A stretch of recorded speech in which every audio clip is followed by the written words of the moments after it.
இதுதான் கடவுள், இங்குதான் கடவுள் இருக்கிறான், இப்படிதான் கடவுள் வணங்க வேண்டும். இதுதான் கடவுள், இங்குதான் கடவுள் இருக்கிறான், இப்படிதான் வணங்க வேண்டும் அப்படின்னு எந்த வேதத்திலும் இல்லை. இந்த வேதத்தில் சொல்லப்பட்டிருக்கா? இதுதான் கடவுள், இங்கே உருவத்தை காட்டலை இல்லையா? இப்படிதான் வணங்க வேண்டும்னு இங்கேதான் வணங்க வேண்டும் வேதம் சொல்லப்படலை. அப்போ எப்படி வணங்குறது? கடவுள்னா யார்? கடவுள் யாருங்கிறது, கடவுள் என்ன அப்படிங்கிறது புரிதல் வேணும். யார் அப்படின்னாலே ஒவ்வொரு மதத்துக்கும் ஒவ்வொரு கடவுள் வச்சிருக்கிறாங்க. கடவுள்னா என்ன அதான் புரிதல் வேணும்.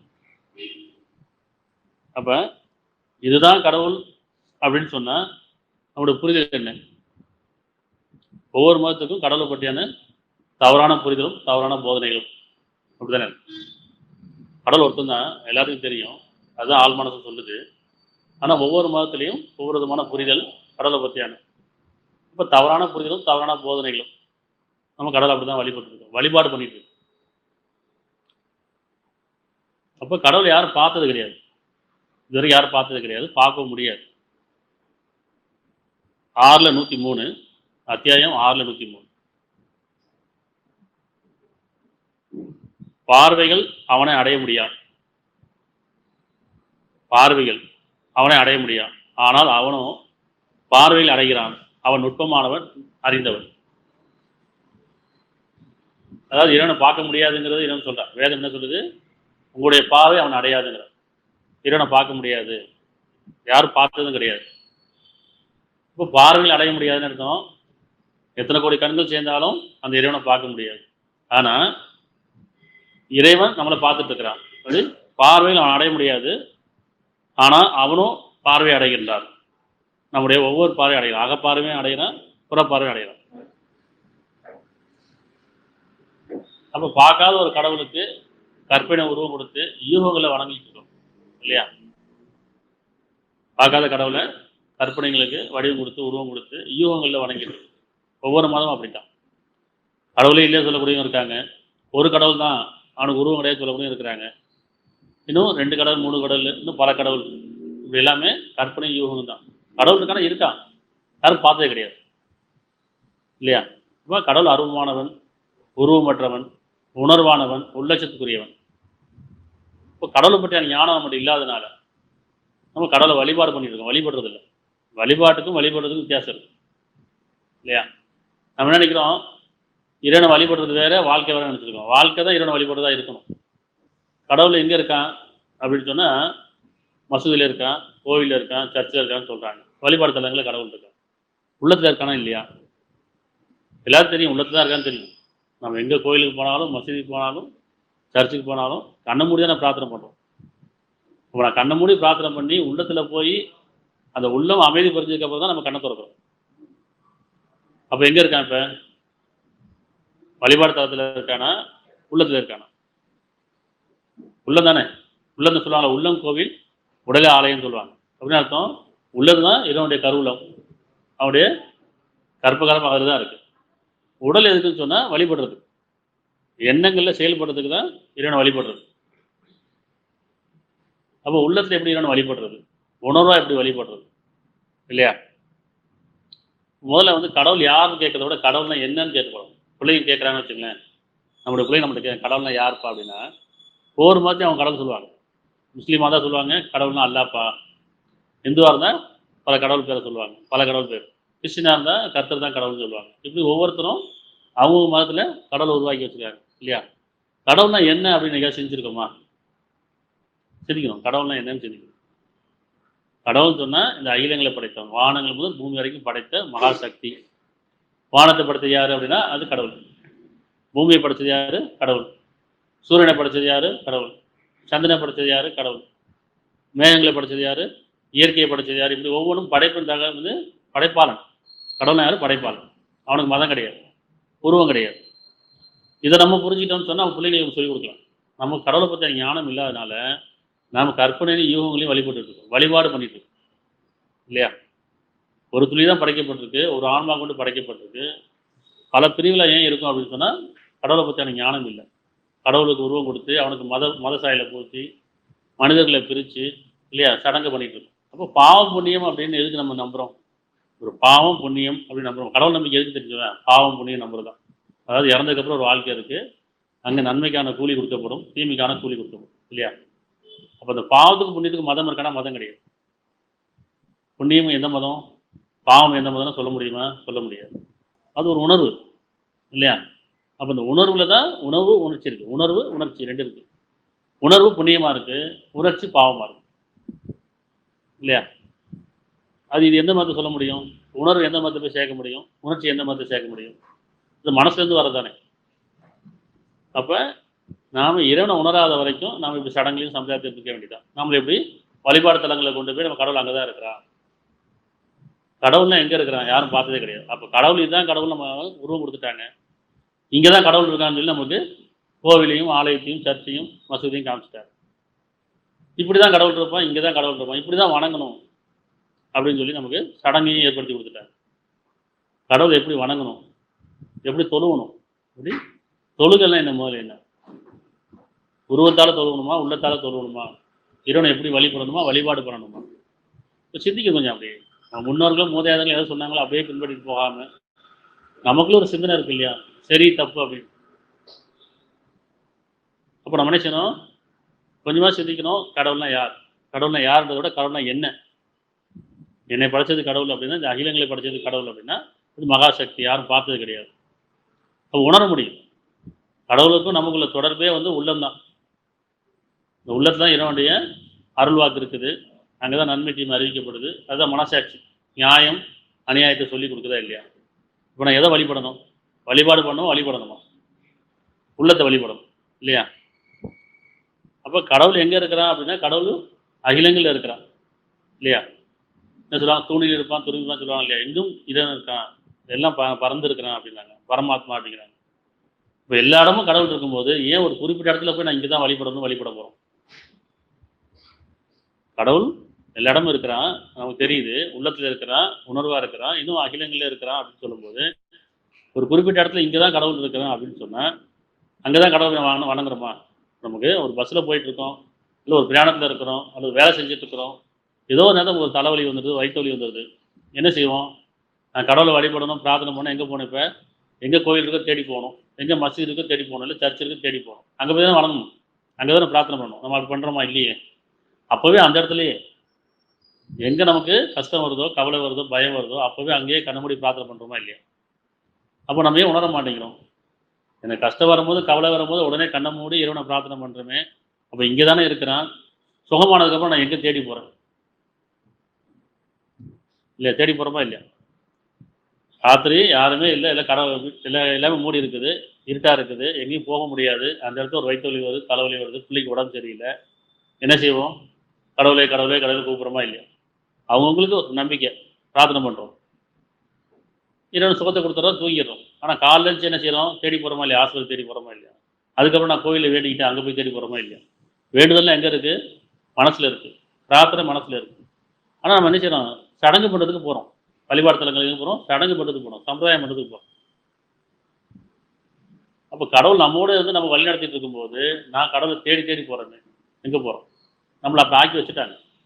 ஏன்னா கடவுளை பற்றியான ஞானம் இல்லை, புரிதல் இல்லை, தவறான புரிதலும் தவறான போதனையும் கொண்டு நம்மளை நினைச்சிட்டாங்க, இப்படி ஆக்கி வச்சுட்டாங்க. நாம் நினைச்சோம் வேதத்தை படிக்கணும். வேதம் படிக்கும்போது அந்த வேதம் சொல்லுது கடவுள்னா என்ன, படைப்பின் நோக்கம் என்ன, இறைவனை வழிபடுறதுனா என்ன இல்லையா? இவனுங்க வேதம் படிச்சவங்க பெரும்பாலும் வேதம் படிக்கிறதே இல்லை. அவரவர் குர்ஆன் இருக்குன்னா இந்த குர்ஆன் எத்தனை பேர் படிச்சிருக்காங்க? குர்ஆன் முஸ்லீமுக்கு குர்ஆன் எங்களுக்கு தான் சொந்தம்னு சொல்கிறாங்க. எத்தனை பேர் குர்ஆனை படிச்சிருக்காங்க? அரபி மொழியில் படிச்சிருப்பாங்க, ஆனால் விளக்காது, புரியாது. ஓதுனா புண்ணியம் நினச்சி தொட்டு தொட்டு முத்தம் வச்சுட்டு அது ஒரு மந்திரமாக ஓதிட்டு போவாங்க. அதே மாதிரி ஒவ்வொரு மாதத்துலையும் கிறிஸ்டியனில் பார்த்தீங்கன்னா பைபிள் கையிலேயே வச்சுருப்பாங்க, படிச்சுட்டே இருப்பாங்க, உணர்றோமான்னு பாடம். அதே மாதிரி இந்துக்கள் எத்தனை பேர் வேதம் ஓதிருக்காங்க? வேதம் எப்பவுமே மதத்தை போதிக்கல, சடங்கு போதிக்கல, கடவுளுக்கு உருவம் கொடுக்கவே இல்லை. வேதங்களில் அப்படி ஒன்றும் கிடையாது. இங்கே தான் கடவுள் இருக்கான், இப்படி தான் கடவுள் இருப்பான், இப்படி தான் வழிபடணும், இங்கே தான் வழிபடணும் அப்படிங்கிறது வேதத்தில் கிடையாது. வேதம் என்ன சொல்லுது? நன்மை செய்யுங்க, புண்ணியம் செய்யுங்க, பாவத்தை விளையுங்க, இதான் வேதம் சொல்லுது தானே. இதுதான் மனசாட்சி சொல்லுது. இப்போ இறைவனை தொழுவதுன்னா என்ன அப்படின்னு பார்க்கணும். அறம், அறம் செய்ய விரும்புன்னு சொல்லுவாங்க இல்லையா? அறம்னா என்ன? ஒழுக்கம் அறம், அன்பு அறம், நியாயம் அறம், உண்மை அறம், இதெல்லாம் அறம். அறம்னா என்ன? ஒழுக்கம் பண்ணிக்கொள்வது அறம். மனிதர்களிடையே நியாயமாக நடந்துக்கிறது, சமாதத்தை பின்பற்றது, இதெல்லாம் அறம். அப்போ அறம் அப்படின்னு அறத்தை பின்பற்ற வரைக்கும் நம்ம இறைவனை வழிபடணும். வழிபாடு பண்ணல. அறம்னா என்ன? வழிபடுதல், இறைவனை வழிபடுதல். உதாரணத்துக்கு 51ல் 56 படைப்பின் நோக்கம் என்ன, இறைவன்னா என்ன, படைப்பின் நோக்கம் என்ன, எப்படி இறைவனை வழிபடுறது, இங்கே தான் பார்க்கணும். 51ல் 56 இன்னும் ஜின்களையும் மனிதர்களையும் அவர்கள் என்னை வணங்குவதற்காகவே அன்றி நான் படைக்கவில்லை. ஜின்களையும் மனிதர்களையும் அவர்கள் என்னை வணங்குவதற்காக வேண்டி நான் படைக்கவில்லைங்க. வணக்கம் நினைச்சிருக்கோம்னா கும்பிடுறது நினைச்சிருக்கோம். ஒருவத்தார கும்பிடுறது, தொழுவது, ஜபிக்கிறது. வணங்குதல் அப்படின்றது கீழ்ப்படிதல் அர்த்தம். இறைவனுக்கு கீழ்ப்படிதல், கட்டுப்படுதல். இறைவனுக்கு கீழ்ப்படிதல், கட்டுப்படுதல் அப்படின்னு அர்த்தம். எந்த நோக்கத்தை அவன் படைத்தானோ அந்த நோக்கத்தை நிறைவு செய்வது, அதான் இறைவனை வணங்குதல். இப்போ மனிதர்களையும் ஜின்களையும், ஜின்கள்னா யாரு? இன்னும் முந்தைய படைப்பு, அது நமக்கு தெரியாது, அது வேதம் படித்தாலும் தெரியும். சரியா? அப்போ நெற்பால் படைக்கப்பட்ட ஜின்னு, மண்ணால் படைக்கப்பட்ட மனிதர்கள். அப்போ மனிதர்களையும் அவர்கள் என்னை வணங்குவதற்காக வேண்டி நான் படைக்கவில்லை. அப்போ இறைவனை எப்படி வணங்கணும் அப்படின்னு பார்க்கணும். 67:2 அத்தியாயம் 67:2 உங்களில் எவர் செயல்களால் மிகவும் அழகானவர் என்று சோதிப்பதற்காக, மனிதர்களில் செயல்களால் மிகவும் அழகானவர் என்பதை சோதிப்பதற்காக அவன் மரணத்தையும் வாழ்வையும் படைத்தான், மேலும் அவன் மிகைத்தவன் மன்னிப்பான். அழகிய செயலோட யார் என்று சோதிப்பதற்காக தான் படைச்சேங்கிறான். மரணத்தை வீழ்ச்சி தான் வாழ்க்கை கொடுக்கப்பட்டது. மரணம் ஒவ்வொருத்தரும் விதிக்கப்பட்டது. மரணத்தை யாரும் தப்பிக்க முடியாது இல்லையா? அப்போ ஆல்ரெடி மரணம் விதிச்சாச்சு, காலத்தை அவனை கொடுத்தாச்சு, நேரம் விதிக்கப்பட்டுச்சு, காலம் கொடுக்கப்பட்டுச்சு, அது மறைவா இருக்கு. இப்போ அழகிய செயல் என்ன அப்படின்னா அறம் பேணிக்கொள்வது, இறைவனை தொழுதல், வணங்குதல், அவனை பின்பற்றுதல், அவனை கீழ்ப்படிதல், அஞ்சிக் கொள்ளுதல், இதெல்லாம் வணங்குதல். இறைவனை தொழுதல் என்ன? அவனை அஞ்சிக் கொள்ளுதல், பயபக்தி. நம்ம எல்லாரும் பக்தி இருக்கு, பயம் இல்லை. நம்ம எல்லாத்தையும் மதத்தின் அடிப்படையில் பக்தி இருக்கு. நான் இந்து, நான் முஸ்லீம், நான் கிறிஸ்துவம், இப்படி ஒவ்வொரு மதத்துலையும் பக்தி இருக்குது. பக்தியை கூட நம்ம சடங்கு பண்ணிட்டு இருக்கோம், நம்மளை அடையாளம் காமிச்சிருக்கோம். கடவுள் பயம் இருக்கானா? இல்லை. எத்தனை பேருக்கு இருக்கு? நமக்கு டெய்லி காலைல வேணா கோயிலுக்கு போயிடணும், 5 வேளை தொழுதுறணும், சர்ச்சுக்கு போய் நம்ம ஜபம் பண்ணிக்கணும், இதெல்லாம் தெரியுது. இதெல்லாம் பக்தியை காமிச்சிக்கிறோம், நம்மளை அடையாளப்படுத்திக்கிறோம். நான் இந்த மதத்தை சார்ந்தவன், நாங்கள் இந்த பக்தி, இந்த இதுதான் பக்தி தான் எங்களுடைய அடையாளம் அப்படின்னு. பயம் இருக்கா அப்படின்னு பார்க்கணும். கொஞ்சம் செஞ்சு பார்க்கணும், நம்மளோட பயம் இருக்கா. இப்படியான அர்த்தம், நான் பொய் சொல்லாமல் இருக்கணும், பெருமை கொள்ளாமல் இருக்கணும், போராமப்படாமல் இருக்கணும், போட்டி போடாமல் இருக்கணும், பிறருக்கு துரோகம் செய்யாமல் இருக்கணும், எனக்கு நான் அநியாயம் செய்யாமல் இருக்கணும். இப்போ நம்ம தொழில் பண்ணாமல் இல்லை இல்லையா, நம்ம சமயத்தோடு இருக்காமல் இல்லை. அப்படி மனிதரோடு வாழும்போது நம்ம மனிதர்களை என்ன செய்யணும்? மனிதருக்கு மனித துரோகம் பண்ணுறோமா இல்லையா? மனசாட்சி விரோதமாக இருக்கோமா இல்லையா? அப்போ பயமும் பக்தியும் சேர்ந்தாதான் கடவுள் நம்பிக்கை. வெறும் பக்தி மட்டும் இருக்கு, பயம் இல்லை அப்படின்னா அது நம்பிக்கை ஆகும். இப்போ பக்தின்ற பேரில் நம்ம என்ன செய்யணும்? சடங்கு பண்ணிட்டு இருக்கோம். பயமும் கலந்து இருந்தால் அது செயலாக மாறும். அழகிய செயல் என்ன சொல்ற? அழகிய செயல் யார் என்று சோதிப்பதற்காக படைச்சிருக்காங்க. உதாரணத்துக்கு இறைவனை வழிபாடுறது என்னன்னு சொன்னா 4:36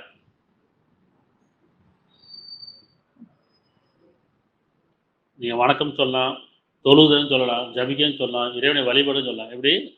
4:36 மேலும் அல்லாவே வழிபடுங்கள். அல்லாஹ்னா யாரு? படைப்பாளர், கடவுள். உங்களை படைத்தவனே வழிபடுங்கன்னு சொல்றான். வழிபாடு பண்ணுங்கன்னு சொல்ல, அல்லாஹ்வே வழிபடுங்கள். யார் உங்களை படைத்தானோ அவனுக்கு கீழ்ப்படியுங்கள், அவனுக்கு கட்டுப்படுங்கள், அவனுக்கு அஞ்சு கொள்ளுங்கள். சரியா? அவனுடன் எதனையும் இணையாக்காதீர்கள். அவனுக்கு எதையும் இணையாக்காதுன்னு சொல்றான். படைத்தவன் இறைவனுக்கு படைக்கப்பட்ட எந்த ஒரு பொருளையும் எந்த ஒரு மனிதரையும் இணை வைக்காதீங்க. இது பெரும் பாவம். அப்ப படைச்சவனை வணங்கணும், அவனுக்கு கீழ்ப்படியணும், அவனுக்கு கட்டுப்படணும், அவனுக்கு அஞ்சு கொள்ளணும். அப்போ அழகிய செயல். அதே மாதிரி அவனுக்கு எதையும் இணை வைக்கக்கூடாது. படைத்த இறைவனுக்கு இணையாக இதுவும் என்னை பாதுகாக்கும், இதுவும் எனக்கு உதவி செய்யும், மனிதர்களையோ அல்லது பொருளையோ அறிவையோ எதையும் நம்ம அதே மாதிரி அவனுக்கு உருவம் கொடுக்கக்கூடாது. இன்னைக்கு என்ன செய்யலாம்? கடவுளுக்கு உருவம் கொடுத்தாச்சு இல்லையா? அவங்களுக்கு என்ன கற்பனை தோடுது இதெல்லாம் கடவுளுக்கு உருவம் கொடுத்து இதுதான் கடவுள், இப்படிதான் கடவுள் வணங்கணும், இங்கதான் கடவுள் இருக்கான் அப்படின்னு சொல்லி யூகங்களை தான் பின்பற்றிட்டு. உணர்வு என்ன சொல்லுது? அப்ப என்ன சொல்றா? எதை இணையாக்காதீர்கள். தாய் தந்தருக்கு, நெருங்கிய உறவினருக்கும், அனாதைகளுக்கும், ஏழைகளுக்கும், அண்டை வீட்டுள்ள உறவினர்களுக்கும் அருகிலுள்ள அண்டை வீட்டாருக்கும் கூட்டாளியாக இருப்போருக்கும் நேர்வழி இருப்போருக்கும் உங்களுடைய உதவியாளர்களுக்கும் அன்போடு உபகாரம் செய்யுங்கள். இதுதான் வந்து இறைவனை வழிபடுறது. இறைவனை வழிபடுறதுன்னு என்ன? இப்போ திருப்பி தனித்தனியாக படிங்க. வேதம் படிக்கும்போது நிதானமாக கவனமாக சிந்தனையோடு படிக்கும்போது நமக்கு அது விளங்க ஆரம்பிக்கும். அதாவது தாய் தந்தருக்கு அன்புடன் உபகாரம் செய்யுங்கள், நெருங்கிய உறவினருக்கு அன்புடன் உபகாரம் செய்யுங்கள், அனாதைகளுக்கும் ஏழைகளுக்கும், அனாதைக்கு ஆதரவு கொடுக்குங்கிற அது இறைவனை வழிபடுறது. ஏழைகளுக்கு உணவளிங்கள், அது இறைவனை வழிபடுறது. அண்டை வீட்டுள்ள உறவினர்களுக்கு நம்ம பக்கத்தே இருக்கிற உறவு இருக்காங்கன்னு சொன்னால் அவங்கள அலட்சியப்படுத்தாமல் அவங்களுக்கு அடைக்கலம் கொடுங்க, ஆதரவு கொடுங்க, உதவி செய்யுங்க. திருப்பி அண்டை வீட்டுள்ள அருகில் உள்ள அண்டை வீட்டாக இருக்கும். நம்ம அக்கம் பக்கத்தில் யார் இருக்கா அவங்கள்ட்டையும் அன்பாக நடத்துங்க, மனிதமாக நடத்துங்க. மதம் பார்க்க வேண்டாம். அவங்க எந்த மதமாக எடுத்துகிட்டு போட்டோம், நான் நினைச்சிடும் அவங்களோட மனிதநேயத்தோடு நடக்கும். மனிதம் ரொம்ப முக்கியம் இல்லையா? அவங்க கஷ்டப்படும் போதோ, துன்பத்தில் இருக்கும்போதோ, கவலையில் இருக்கும்போதோ ஒரு ஆறுதலாகவும் அரவணைப்பாகவும் அவங்க தேவைகளை பார்த்து உதவி செஞ்சுக்கிட்டோம்.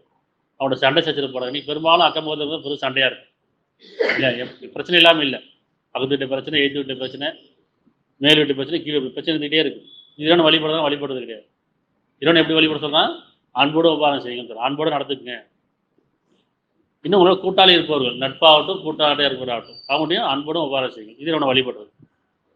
இன்னும் நேர்வழி இருப்பவருக்கும் உங்களிடம் உள்ள உதவியாளர்களுக்கும் அன்போடு உபகாரம் செய்யுங்க.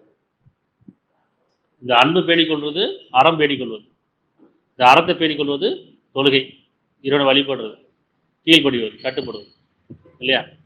சொல்லுவாங்களே அன்பே சிவன் சொல்லுவாங்க. அப்படின்னு அர்த்தம் அன்பு ரொம்ப அவசியம். பெரும்பாலும் உள்ளத்தை ஒன்று வச்சுட்டு வெளியே ஒன்று பேசிட்டு இருக்கோம். எல்லாத்தையும் இருக்கிறது தான். மனிதனை பார்க்கும்போது அழகாக பேசுகிற மாதிரியே தெரியும். ஆனால் உள்ளுக்குள்ள அவங்கள வெறுப்பு, கோபம், நயவஞ்சி எல்லாமே இருக்கா இல்லையா? ஒரு நல்லது கெட்ட நடக்கும்போது டக்குன்னு உணர்ச்சி வசப்பட்டுரும். அது வரைக்கும் பொறுமையாக இருக்கிற மாதிரியே இருக்கும். ஏதாவது நல்லது நடக்குதா அப்போ தான் நம்ம மனசு இருக்கிறதெல்லாம் கொட்டிடும். ஏதோ கெட்ட நடந்தாலும் அவனுக்கு நல்லா அனுபவிக்கிறோமான்னு சொல்லிடுவோமா இல்லையா? ஆனால் இருபது சொன்னால் அப்படி இல்லை. நீங்கள் மனிதரோட இறக்க முடியவளாக இருங்க, கருணையாளாக இருங்க, மன்னிப்போராக இருங்க, அவங்களுக்கு உதவி செய்வராக இருங்க, ஒவ்வொருத்தரம் செய்யாதீங்க. இது இறைவனை வழிபடுறது சரியா? இறைவனை கீழ்படுகிறது, கட்டுப்படுறது, இது அழகே செயல். இது அறம் பேணுகிறது. அப்போ அன்போடு உபகாரம் செய்யுங்க. நிச்சயமா அல்லாஹ் கர்வம் உடையவர், வீண் பெருமை உடையவரை இருப்பதை நேசிப்பதில்லை. யார் நேசிக்க மாட்டான்? பெருமை உடையவரை நேசிக்க மாட்டேங்கிறான், கர்வம் உடையவர் நேசிக்க மாட்டேங்கிறான், போராமையுடைய நேசிக்க மாட்டான், அதாவது உணர்ச்சி சம்பந்தம் நேசிக்க மாட்டான். உணர்வு உடையவர்களை இறைவன் நேசிக்கிறான். யார் பணிவாகவும் கனிவாகவும் உள்ளச்சத்தோடும் அழகானதை பேசுகிறாங்களோ, அன்பாக பேசுகிறாங்களோ, ஆறுதலாக பேசுகிறாங்களோ மனிதருக்கு இடையில, இது தொழுகை. இதுதான் இறைவனை வழிபடுறது. ஆனால் நம்ம என்ன பண்ணுறோம்? தொழுகை என்ற பேர்லையும் இறைவனை வழிபடுறது பேர்லையும் சடங்கு பண்ணிட்டு இருக்கோம். இறைவனுக்கு உருவம் கொடுத்து அவனுக்கு நம்ம சடங்கு பண்ணிட்டு இருக்கோம். வழிபாடு தலம் எங்கே இருக்குது? வழிபாடுறதுன்றது உள்ளத்தில், வழிபாடு தளத்தில் கிடையாது.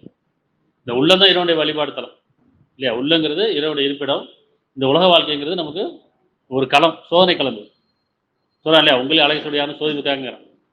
பெண்கள், ஆண்கள், பொன்னாலும் வெள்ளியமான பெரும் குவியல்கள், உயர குதிரைகள், கால்நடைகள், விளைநிலங்கள் ஆகியவற்றின் மீதில் ஆசை உங்களுக்கு அழகாக்கப்பட்டது. இதில் ஒரு சோதனையை கொடுக்கப்பட்டிருங்க. லோக வாழ்க்கை அற்ப சுகமும் சொற்ப சுகமும் தான். இறைவனத்தை அழகான தங்குவிடம் உண்டு. அதுக்கு பரீட்சைக்காக படைக்கப்பட்டது இல்லையா? 42:23 நம்பிக்கொண்டு நல்ல செயல் செய்து வரும் தன் அடியாருக்கு அல்லாஹ் நற்செய்தி கூறுவது இதுவே. யார் இறைவனை நம்பிக்கொண்டு, இறைவனை நம்பி நல்ல செயல் செய்து வரும் தன் அடியாருக்கு அல்லாஹ் நற்செய்தி கூறுவது இதுவே. நீர் கூறும் உறவுகள் மீது அன்பு கொள்வதை தவிர, உறவுகள் மீது அன்பு கொள்ளுங்கிற இது இறைவனை வழிபடுறது. இறைவன் ஏதோ வேதத்தில் அறிவிக்கிறானோ அதை பின்பற்றது இறைவனை வழிபடுறது. நமக்கு தான் வேதமே தெரியாது, வேதமே புரியலையே, நம்ம வேதம் படிக்கலை. நம்ம மத குருமார் என்ன சொல்கிறாங்களோ அதை பின்பற்றிகிட்டே இருக்கும். ஒவ்வொரு மதத்துக்கும் நம்ம மத குருமார் என்ன நமக்கு போதிக்கிறாங்களோ நாம் அதை பின்பற்றிகிட்டே இருக்கோம். நாம் வேதம் படி ஒவ்வொரு தனியாக வேதம் நம்ம படிக்கக்கூடாதா? அவங்க தான் படிக்கணுமா? மத குருமார்கள் தான் வேதம் படிக்கணுமா? நம்மளாம் படிக்கக்கூடாதா? ஒவ்வொருத்தரும் வேதம் படிக்கணும். அந்த வேதம் என்ன சொல்லுதோ அதை பின்பற்றுறது இறைவனை வழிபடுறது. அதுதான் இறைவனை தொழுவுறது, அறம் பேணிக்கொள்வது. நம்ம என்ன செய்கிறோம்? வேதம் நம்ம தொடுறதே கிடையாது. என்றைக்கே ஒரு நாளைக்கு பண்டிகை நாள் எடுத்து தொட்டு முத்தம் வச்சுட்டு திருப்பி வச்சுருவோம். இது எங்கள் வேதம் உரிமை கொண்டாடுவோம், மற்றவங்களையும் படிக்க விட மாட்டோம். அதே மாதிரி மத குருமா என்ன செய்வாங்க? நீங்கள்லாம் இதை படிக்கக்கூடாது, நாங்கள் சொல்ல நீங்கள் கேட்கணும். அப்படிதானே? இப்போ வேதம்னா என்ன? மனிதனுக்கு வாழ்க்கைக்கு வழிகாட்டி. வேதம்ன்றது மனிதனுக்கு வாழ்க்கைக்கு வழிகாட்டி. இதில் சாட்சியாக வாழணும். இது நமக்கு எல்லாரும் நினைவூட்டப்படுது. இது நினைவூட்ட நல்ல விஷயம் தான். வேதங்கிறது நினைவூட்ட நல்ல விஷயம். ஆல்ரெடி நமக்கு வேதம் கொடுக்கப்பட்டிருக்கு. ஆன்மா, மனசாட்சி சொல்லுவாங்களே சில பேர் வேதமே படிக்கலைங்க, அவங்க வேதம்னா என்னன்னு தெரியாது. அவங்களாம் எப்படி அப்படின்னா எல்லாத்துக்கும் மனசாட்சி கொடுக்கப்பட்டது. அது அறிவிக்காமல் இல்லை, நன்மை தீமை அறிவிக்காமல் இல்லை. நன்மை வழிபடுறது இன்னொன்று வழிபடுறது, தீமை வழிபடுறது சைத்தான் வழிபடுறது. வழிபாடு பண்றது அது சைத்தானுடைய வேலை. வழிபடுறது என்ன? உள்ளத்தை உணர்வாக பின்பற்றுவது. உள்ள என்ன பார்த்தோம்னா எப்படி மனிதர்கிட்ட அன்பா பேசுறது, கனிவா இருக்குது, உள்ளச்சம், இதெல்லாம் இறைவனை கட்டளை. இதெல்லாம் பின்பற்றுறது இறைவனை வழிபடுறது. அப்ப நம்பிக்கொண்டு நல்ல செயல் செய்து வரும் தன் அடியார்களுக்கு அல்லாஹ் நற்செய்தி கூறுவது இதுவே. நற்செய்திங்கிறான். இதா என்ன? நீர் கூறும் உறவினர்கள் மீது அன்பு கொள்வதை தவிர இதற்காக நான் அவங்களோட யாதொரு கூலியும் கேட்கவில்லை. எந்த ஒரு எதிர்பார்ப்பு இல்லாமல் அன்பு காட்டுங்க. இன்னைக்கு அன்புலாம் பணம் தான் அன்பு இல்லை. யார்கிட்ட வந்து நமக்கு யாராவது உதவி வந்துச்சுன்னா அவங்கள அன்பு காட்டும், இல்லைன்னா வெறுப்பு காட்டும் இல்லையா? இங்கே பணம் தான் எனக்கு அன்பாக இருக்குது எல்லாத்துக்கும். பணம் இல்லை அப்படின்னு சொன்னால் அன்பு கிடையாது. உண்மையான அன்பு இருக்கும், அவனோட பணம் இருக்காது. ஆனால் அன்பாக பேசுவாங்க, ஆனால் அவங்கள்ட்ட பெருசாக நினைச்சுவாங்க எதிர்பார்ப்பு இருக்காது. ஆனால் அவங்கள மதிக்க மாட்டோம். யார் நம்ம மேலே அன்பு காட்டாட்டானோ அவங்களோட பணம் இருக்குன்னா அவங்க நம்ம அன்பு காமிச்சிட்டு இருக்கோம்.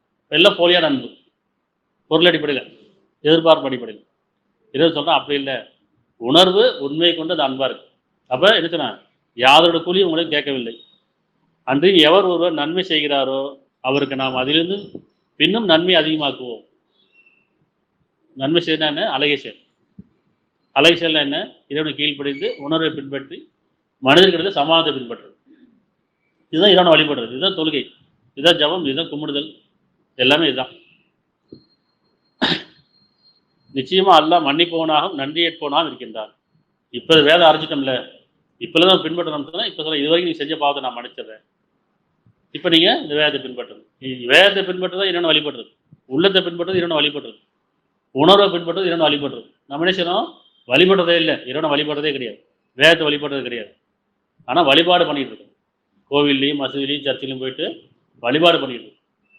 இறைவன் அங்கதான் இருக்கான்னு யார் சொன்னான்? இறைவன் இப்படிதான் இருப்பான்னு யார் சொன்னான்? இறைவன் இப்படிதான் வணங்கணும் யார் சொன்னா? வேதம் சொல்லப்பட்டதே இல்லை. கடவுள் இப்படிதான் இருப்பாரு, இப்படிதான் வணங்கணும், இங்கதான் வணங்கணும்னு வேதம் தான் எங்கேயும் சொல்லப்படலை. என்ன சொல்லப்படுது? உங்களிடையே அழகை செல்வது யார் இல்லையா? 24:36 வீடுகளில் அவனது பெயரை நினைவு கூறப்பட வேண்டும். வீடுகளில் அப்படின்னா என்ன அர்த்தம்? குடும்பம் தான் வீடு, வேறு கட்டடத்தில் கிடையாது. நம்ம கட்டடத்தில் போய் இறைவனை நினைவு கூறுகிறோம்.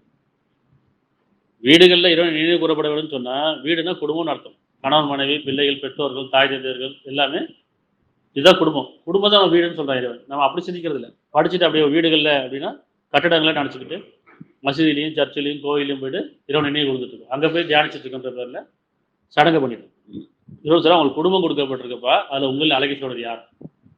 கணவன் மனைவி இருக்கிற உங்களில் அழகை சொல்வது யார்? பெற்றோர் பிள்ளைகள் இருந்தால் உங்களில் அழகை சொல்வது யார்? சகோதர சேர்ந்தால் உங்களில் அழகை சொல்வது யார்? நட்பு உறவு இருந்தால் உங்களில் அழகை சொல்வது யார்? இதுதான் இறைவனை வழிபடுறது. அப்போ வீடுகளில் அவனுடைய பெயர் நினைவு, அவனுடைய பண்பு அர்த்தம், இறைவனுடைய பண்பு நினைவு அர்த்தம். பெயர் என்ன? பண்பு. இறைவன் மன்னிப்பவன், உங்களை யார் மன்னிப்பவர்? இறைவன் கருணையாளன், உங்களை யார் கருணையாளன்? உங்களே உதவி செய்வர் யார்? உங்களை விட்டு கொடுப்பவர் யார்? பொறுத்துக்கொள்வர் யார்? அப்போ இறைவனுடைய பண்பை பின்பற்றுறது இறைவனை பின்பற்றுறது இல்லையா? மனிதனுக்கு நல்ல குணமே இறைவன் கொடுக்கப்பட்ட பண்புகள் கொடுக்கப்பட்ட நல்ல குணம். மனிதனுக்கு அழகிய பேர் இருக்கு இல்லையா? அழகிய பண்பு இருக்குன்னு அர்த்தம். அவனுக்கு அழகிய பேர் கிடையாது, பண்பு. அவன் கருணையாளன், இரக்கமுடையவன், மன்னிப்பவன், உதவி செய்வன், இப்படி அவனுக்கு நிறைய பண்பு இருக்கு இல்லையா? அந்த பண்புகளுக்கு கொடுக்கப்பட்டது நல்ல குணங்கள். அது நம்மகிட்ட இருக்கு, நாம எது பயன்படுத்துறதே கிடையாது. ஏன்னா நம்ம தான் சடங்கை பின்பற்றிட்டு இருக்கோம். இறைவனை வழிபடுறது என்ன? மனிதர்கிடையில இரக்கமும் கருணையும் கொண்டு இருக்கிறது தான். அப்ப வீடுகளில் அவன் பேரை நினைவு கூறப்பட வேண்டும், மேன்மைப்படுத்தப்பட வேண்டும் என்றும் அல்லாஹ் கட்டளை இருக்கின்றான். இந்த கட்டளை நிறைவேற்றும். அல்லாஹ் என்ன கட்டளை இருக்கான்? மேன்மைப்படுத்துங்க, என்னுடைய பண்பை மேம்படுத்துங்க, பின்பற்றுங்க. இவனுடைய பண்பு. ஆனால் நீங்கள் வீடுகள் என்ன இருக்கு? பெருமை இருக்கு, போராமை இருக்கு, கணவன் மனை கிடையில, பெற்றோர் பிள்ளை கிடையில, சகோதர கிடையில, போராமை போட்டி இல்லாமல் இல்லை, பிரச்சனை இல்லாமல், ஏற்றத்தாழ்வு இல்லாமல் இல்லை, வெறுப்பு இல்லாமல் இல்லை, கோபம் இல்லாமல் இல்லை இல்லையா? பழிவாங்கிற குணம் இல்லாமல் இல்லை, எல்லாம் இருக்கா இல்லையா? அப்போ யாரை பின்பற்றுறோம்? சைத்தானை பின்பற்றுறோம். இறைவனை பின்பற்ற என்ன சொல்றான்? நீங்க அன்பு கொள்ளுங்கன்றான், இறக்கம் காட்டுங்க, என்னுடைய பண்பை பின்பற்றுங்க. இதோடைய பண்பு என்ன? இறக்க முடியும். அந்த இறக்கத்துல எல்லாமே அடங்கிடும், மன்னிப்புல எல்லாமே அடங்கிடும் இல்லை. இதெல்லாம் அறம், மனிதர்கிடையில அறம். அறத்தை பின்பற்றதான் தொழுகை. இன்னும் காலையிலும் மாலையிலும் அவன் தூய்மை பேணுகிறாக. காலை மாலைன்னு அர்த்தம். ஒவ்வொரு காலை மாலை இருக்கு, ஒவ்வொரு தேவையும் அது காலையா இருக்கு. மனிதனுக்கு எப்பெல்லாம் ஒரு தேவை இருக்குது அது காலையா இருக்கு. அந்த தேவை அடைச்சுன்னா அது மாலை.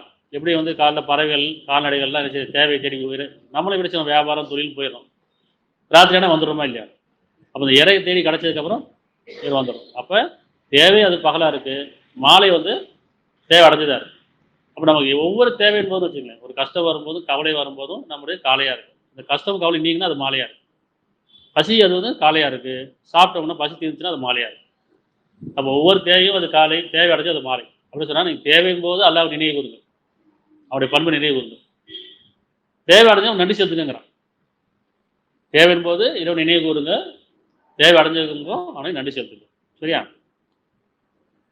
24:37 நம்ம குர்ஆனை இப்படியே வந்து ஒவ்வொரு ஆயத்தா பார்த்துருக்கு. இந்த மாதிரி நம்ம படிச்சிருக்கோம்னா படிச்சது இல்லை, இதுவாக நம்ம சொல்லி கொடுத்ததும் இல்லை.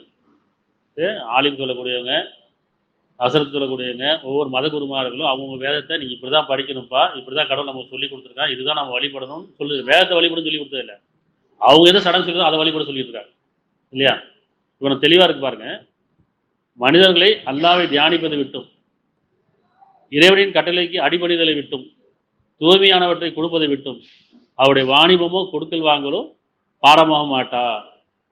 இருதயங்களும் பார்வைகளும் கலங்கி தடுமாற்றம் அடையுமே அந்த நாளை அஞ்சுவார்கள். யார் பயபக்தியாளர்கள்? இறைவனுக்கு பயப்படக்கூடிய யார் எப்படி இருப்பாங்க? பார்வை, அதாவது இருதயங்களும் பார்வைகளும் கலங்கி தடுமாற்றம் அடையுமே அந்த நாளை அஞ்சக்கூடியதாக இருப்பாங்க. இவர் தான் பயபக்தியாளர்கள் இல்லையா? அவங்க எப்படி இருப்பாங்க? அவங்களுடைய கொடுக்கல் வாங்கல், வியாபாரமோ தொழிலோ உறவோ நட்போ எதுவுமே வந்து இறைவனை மறக்கடிக்காது. நம்ம இறைவனை மறக்கடிக்குதா இல்லையா? காலையில் வியாபாரத்துக்கு போயிட்டோம், இறைவனை மறந்துடுறோம். 4 பேரை பார்த்தா மறந்துடும், படிக்க போனால் மறந்துடும், தொழில் போனால். ஆனால் என்ன சொல்கிறோம், அது எல்லாமே என்ன ஞாபகம் வச்சுக்கிறேன். குடும்பத்தில் இறைவனை நினைவு கூறுங்க, அவனை பண்பு பெற்றுங்க. வியாபாரத்துக்கு போயிட்டால் என்ன செய்யணும்? இங்கே இறைவனுடைய பின்பற்றணும். எப்படி? இடம் மோசம் செய்யக்கூடாது, கலப்படம் பண்ணக்கூடாது, அதிக லாபம் ஈட்டக்கூடாது, நல்ல தரமான பொருளை கொடுக்கணும், நியாயமாக விற்கணும். இதெல்லாம் நம்ம செய்கிறோமான்னு பார்த்தா இல்லை. ஆனால் என்ன செய்கிறோம்? மசூதிக்கு போயிடும், கோயிலுக்கு போயிடும், சர்ச்சுக்கு போயிடும், பூஜை பண்ணிடும். அந்த வாணிப தளத்துலேயே என்ன செய்யணும்? நிறையா ஃபோட்டோலாம் இருக்கும், பூஜை பண்ணிட்டு தான் நம்ம என்ன செய்வோம்? வியாபாரத்தை ஆரம்பிப்போம். பிரார்த்தனை பண்ணிட்டு பாத்தியா வந்து வியாபாரத்தை ஆரம்பிக்கும். என்ன செய்யணும்? இந்த வியாபாரம் நான் ஒழுக்கமாக பண்ணுறேன்னா, அறத்தை விரும்புகிறேன்னா, இடம் மோசம் செய்யாமல் இருக்கேனா, அதிக லாபம் இல்லாமல் இருக்கேனா, பொய் சொல்லாமல் விற்கிறேனா, அதெல்லாம் செஞ்சாதான் இறைவன் வழிபடணும் அர்த்தம். அதுதான் தொழுகை. ஆனால் என்ன செய்யணும்? தொழுகைன்ற தனியாக வச்சுக்கிறோம், வாழ்க்கை தனியாக வச்சுக்கிறோம். சொல்லுவாங்களே தீன் வேற துணியா வேறன்னு சொல்லுவாங்க. ரெண்டும் ஒன்று தான்.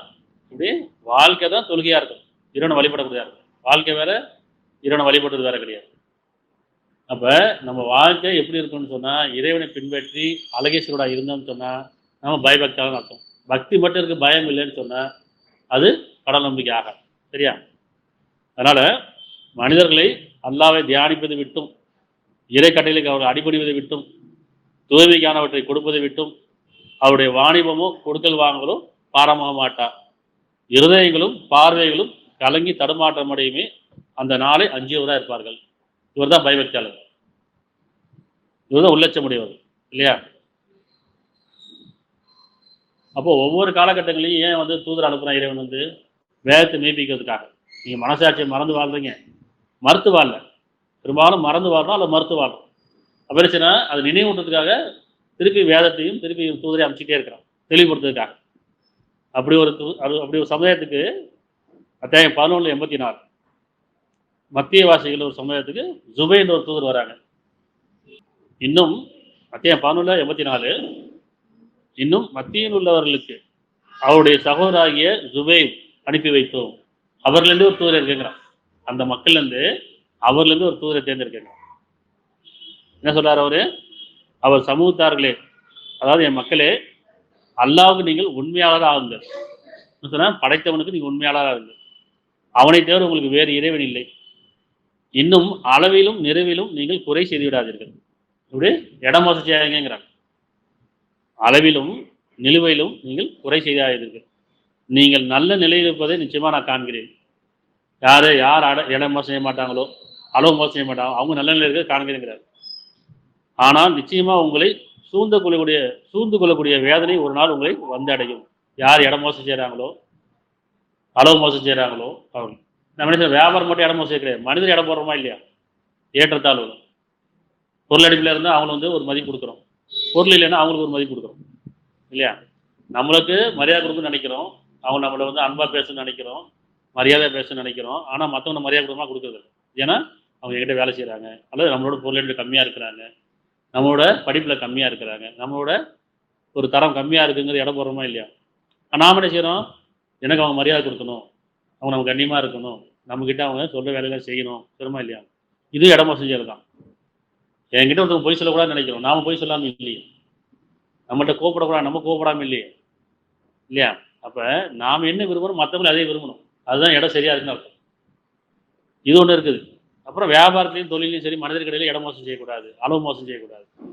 அப்போ தூதர் அனுப்புகிறான் இல்லை, என்ன சொன்னால் இடம் மோசம் செய்யாதீங்க. ஏன்னா தொழுகை வீணடிச்சிட்டீங்க. இடை மோசம் செஞ்சால் தொழுகை வீணடிச்சிட்டோம், பொய் சொன்னால் தொழுகை வீணடிச்சிட்டோம், கோவப்பட்டால் தொழுகை வீணடிச்சிட்டோம், புறம் பேசினா தொழுகை வீணடிச்சிட்டோம், பெருமை கொண்டா தொழுகை வீணடிச்சிட்டோம். அப்போ எப்படி தொழுகிறது? பணிவோடையும் உல்லசத்தோடையும் உண்மையோடையும் நியாயத்தோடையும் சத்தியத்தோடையும் வாழ்றது தொழுது. நம்ம தொழுகை தனியாக சடங்காக வச்சதுனால தான் இதில் விட்டுறோம் நம்ம.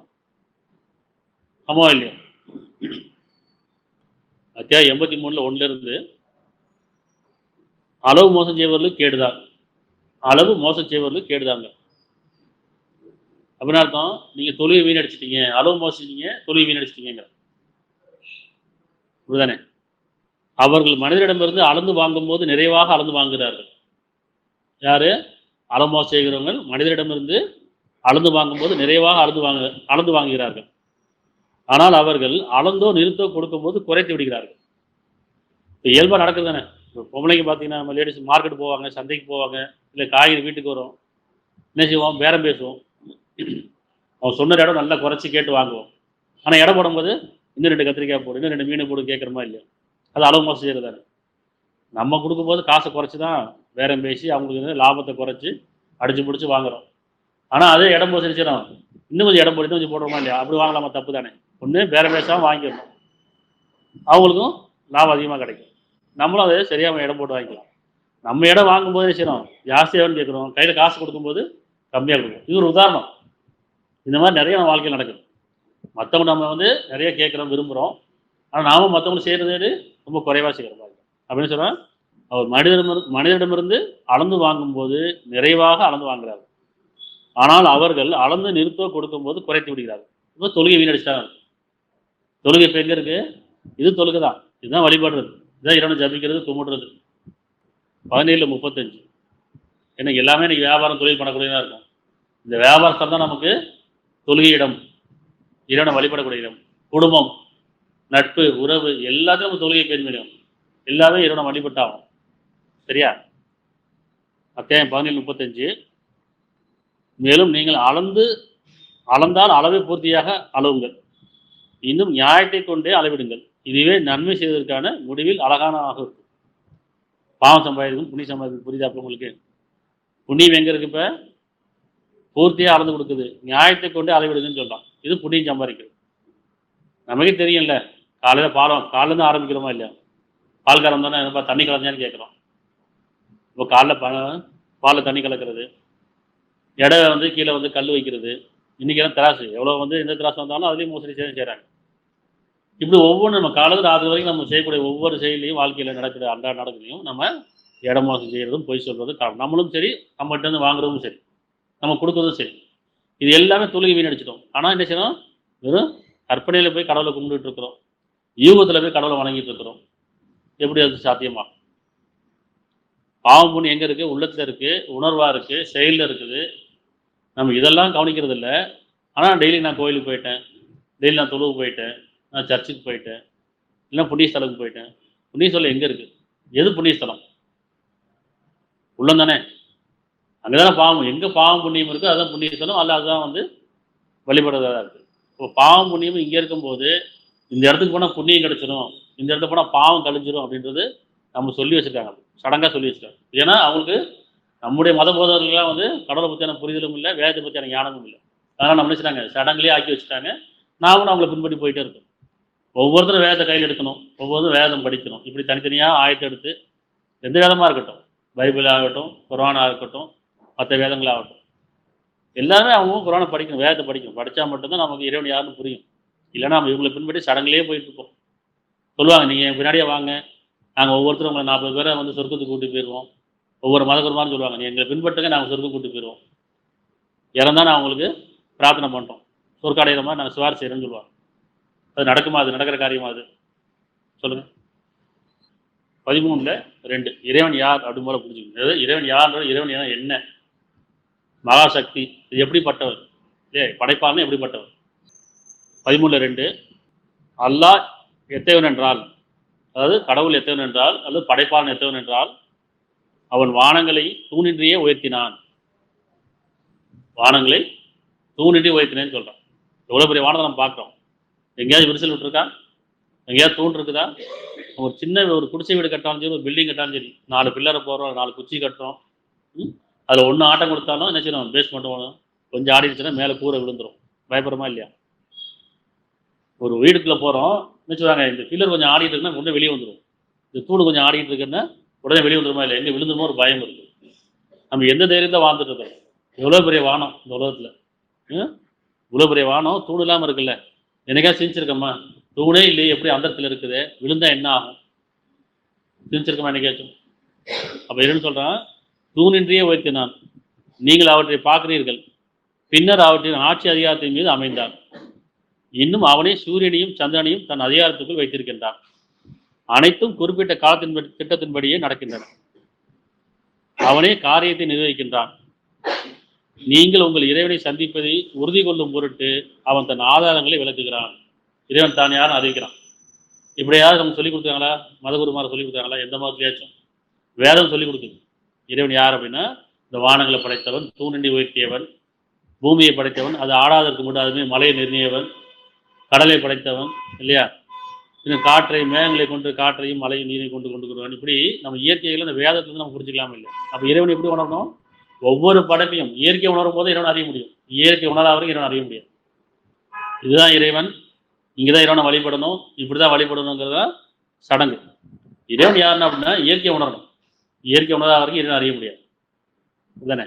அப்போ ஒவ்வொரு படைப்பும் பார்க்கணும், அற்புதமான படைப்பு, ஆச்சரியமான படைப்பு அப்படிங்கும்போது அது இறைவனுக்கான ஞானம். அவன் படைப்பாளன். நம்ம எப்படி மனிதனை எப்படி ஒரு துளியிலிருந்து படைக்கிறான்ட்டு, ஒன்று மாலை இல்லை, ஒரு துளியாவது, அப்புறம் தசைக்கட்டியாகும், அப்புறம் எலும்புகளாகும், அப்புறம் ஒரு கருவாகி, அப்புறம் ஒரு படைப்பை உருவாக்கி வெளியே கொண்டு வரானா இல்லையா? அப்புறம் அதுக்கு உயிர் விட்டுறானா இல்லையா? அப்போ இப்படி தான் நம்ம உணராம வெறும் இதுதான் கடவுள்னு சொன்னால் நம்பிடுறோம். இப்படி தான் கடவுளை வணங்கணும்னா நம்பிடுறோம். இங்கே தான் கடவுள் வணங்கினா நம்பிடுறோம். ஏன் நம்ம வேதத்தை படிக்கக்கூடாது? ஏன் சிந்திக்கக்கூடாது? ஒவ்வொருத்தரும் வேதத்தை படிக்கலாம் இல்லையா? அவர் ஒரு மொழியில. அதான் என்ன சொல்றான், அவர் ஒரு மொழியில் அவர் ஒரு தூதரை அனுப்புறேங்கிறான். அவர் ஒரு மொழியில அப்படின்னு அர்த்தம், அவங்களுக்கு புரியுற மாதிரி, விளங்குற மாதிரி. இப்போ நம்ம விளக்கணுமா இல்லையா? ஏதோ ஒரு மந்திரம் ஓதுறாங்க, அதை கேட்டுட்டு புண்ணிய நினைச்சிட்டு வந்துடுறோம். ஒரு தொழு வைக்கிறாருன்னு சொன்னா அரபியில் ஓதும் போது பின்னாடி 100 பேர் இருக்காங்கன்னா அவங்களுக்கு என்ன ஓதுறானே அவங்களுக்கு தெரியாது. முன்னாடி இருக்கிற ஓதுவார், பின்னாடி இருக்கிற தலையாட்டு வந்துடுவார். அதே மாதிரி தான் கோவிலையும் அவர் என்ன மந்திரம் ஓதுவாரோ இவங்க போகிறவங்களுக்கு தெரியாது. சர்ச்சிலையும் அப்படிதான். அவர் மந்திரம் மட்டுமே கேட்டு போன என்ன அர்த்தம்? வேதம் வேறு, மந்திரம் வேறு இல்லையா? வேதங்கிறது வாழ்க்கைக்கு வழிகாட்டு, மந்திரம் ஒரு சடங்காக இருந்துகிட்டே இருக்க வேண்டியதான். 13:3 மேலும் அவன் எத்தேர் என்றால், அவனை யாரு? படைத்தவன். உங்களை படைத்தவன் எத்தேர் என்றால், அவனே பூமியை விரித்து அதில் உறுதியான மலைகளையும் ஆறுகளையும் உண்டாக்கினான். பூமியை விரித்து அதில் உறுதியான மலைகளையும் ஆறுகளையும் உண்டாக்கினான். இன்னும் அதில் ஒவ்வொரு கனிவங்களிலிருந்தும் 2 அதாவது ஜோடி ஜோடியாக உண்டாக்கினான். அவனே இரவை பகலால் மூடுகிறான். நிச்சயமா இறைவன் இவற்றை விளங்கிக் கொள்ளும் மக்களுக்கு சான்றுகள் உள்ளன. இதெல்லாம் சிந்திக்கிறதே இல்லை. சிந்திக்கணும். எப்படி இரவு பகல் மாறி மாறி வருது, எப்படி சூரிய உதயமாவது மறையுது, எப்படி சந்திரன் வருது, நட்சத்திரங்கள் எப்படி, கோலங்கள்லாம் என்ன, இது சிந்திச்சா மட்டும் இறைவன் அறிய முடியும். இப்ராஹிம் நபி எப்படி சிந்திக்கிறார்? வேதத்தில் இப்ராஹிம் பற்றி சொல்லும்போது, இப்ராஹிம் நபி பற்றி சொல்லும்போது அவர் சிலை வழிபாடாக இருக்கார், சிலையை கொண்டு வழங்கிட்டு இருக்காரு. அவருக்குள்ள உணர்வு வருது, இதை நாம தானே செஞ்சோம், திரும்பி இதை நாமளே வணங்கிட்டு இருக்கோமே, இதுலேயும் நம்ம பிரார்த்தனை பண்ணிட்டு இருக்கோமே அப்படின்னு. அப்புறம் அவங்க பெற்றோர்கிட்ட கேட்குறாரு, அப்புறம் பெரியவங்கள்ட்ட கேட்குறாரு. யாரும் பதில் சொல்லல. நாங்கள் என்ன சொல்கிறோமோ செய்ப்பா, இதான் கடவுள், இதான் வணங்கு, இப்படிதான் வழிபட வழிபடுன்னு சொல்லிட்டாங்க. அவர் என்ன செய்கிறாரு? சிந்திக்கிறார். நைட்டில் போயிட்டு நிலவு பார்க்குறாரு. ஓ இதுதான் நட்சத்திரத்தை முதல்ல பார்க்குறாரு. நட்சத்திரம் பார்த்து இதுதான் கடவுளாக இருக்குமோன்னு நம்புறாரு. அது மறைஞ்சிருது. இது மறையக்கூடியது, கடவுளை ஏற்றுக்க மாட்டேங்கிறாரு. அப்புறம் நிலவு பார்க்குறாரு, இதுதான் கடவுளாக இருக்குமோ நம்புறாரு. அப்புறம் இதுவும் கடவுள் இல்லைங்கிறாரு. இப்படி சூரியனை பார்த்து ஒவ்வொன்றா பார்க்குறாரு. அப்படின்னா உணர்றாரு, இதெல்லாம் யார் படைத்தானோ அவதான் இறைவன். அப்போ என்னை படைத்தனும் இந்த அகிலன் படைத்தனும் இறைவனா நான் ஏற்றுக்கிறேங்கிறேன். அப்போ இறைவனை பார்க்கல. அப்போ அவர் அந்த சடங்குலேருந்து வெளியே வந்துட்டாரு, அந்த உருவ வழிபாட்டிலேருந்து வெளியே வந்துட்டார், உணர்வு பக்கம் திரும்பிட்டார். உள்ளத்துல தான் இறைவனை நான் வழிபடுவேன். அப்போ யாரெல்லாம் வேதம் படிக்கிறாங்களோ, வேதத்தை சிந்திக்கிறாங்களோ, தன்னை மதகுருமார்கள் தன்னை வந்து வேதத்தின் ஒரு பண்டிதர்கள் யார் சொல்றாங்களோ அவன் என்ன செய்யணும்? முதல்ல சடங்கை கலைக்கணும், மதத்தை கடக்கணும். மதம் கடக்காம சடங்கை கலைக்காம என்ன போதிச்சாலும் நம்ம அவங்களை பின்பற்றக்கூடாது. யாரை பின்பற்றணும்? இப்போ வேதத்தை பின்பற்ற. வேதம் வந்து சடங்கு போதிக்கல, இறைவனுக்கு உருவம் கொடுக்கல, மதத்தை போதிக்கல, உணர்வு மட்டுமே போதிக்குது, உண்மையை மட்டுமே சொல்லு.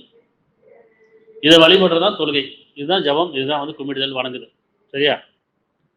அப்ப இதுதான் கடவுள் அப்படின்னா நம்ம எப்படி நம்புறோம் சொல்லுங்க? ஏன் நம்ம சிந்திக்க மாட்டேங்கிறோம்? இப்படிதான் கடவுள் வணங்கணும் அப்படின்னு நம்ம எதுவும் கேட்டுக்கிட்டோம்? முன்னோரி மூதாதை பின்பற்றுக்குமா இல்லையா? நமக்கு என்ன செய்யும், இன்னைக்கு காலம் போக போக நிறைய விஞ்ஞானம் பெருகி போயிடுச்சு, அறிவு வளர்ந்துருச்சு, மற்ற விஷயத்தைங்கலாம்.